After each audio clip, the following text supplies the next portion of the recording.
If the answer is yes, then great. It's mine and it's going home with me. If not, it stays on the shelf or in the cart and I move on. Well, let's try that again because a bug flew in my face. I recently made a video where I touched on some of the problems I see with decluttering, in particular the way it's presented in the online space.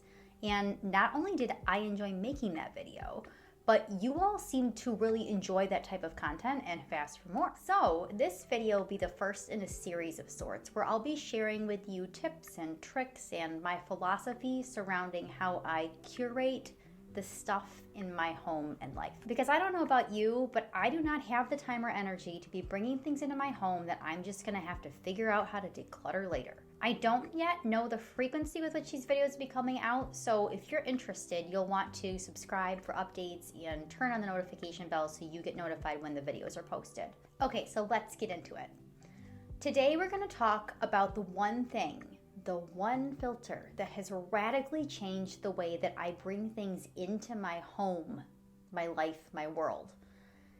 Thinking this way has caused such a dramatic mental shift in the way that I look at incoming items, it almost cannot be overstated. And it's not related to budget. When I come across something that makes me really excited when shopping, I have a mental process I go through that determines whether this thing is going to come home with me. We all do this to some extent. After I've gotten excited about this shiny new object and appreciated how interesting or pretty or useful it is and imagine how I might use it or how it might fit into my life, once I've run through all those somewhat obvious practical points, then I stop and ask myself this one pivotal question. If I were to move tomorrow, next week, a year from now, 5 years from now, would I take this with me? Let me restate that. Ask yourself, if I were moving tomorrow, would I still buy this item today? Now, the magic isn't necessarily in the question itself, but it's in what the question implies.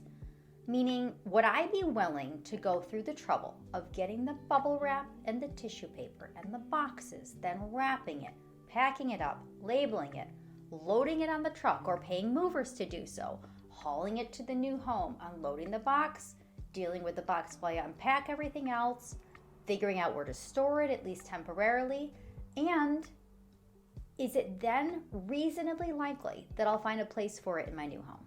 If the answer is yes, then great. It's mine and it's going home with me. If not, it stays on the shelf or in the cart and I move on. Here's an example.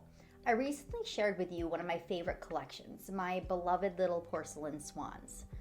Well, these are going to be an absolute pain in the neck when it comes time to wrap and pack these for moving.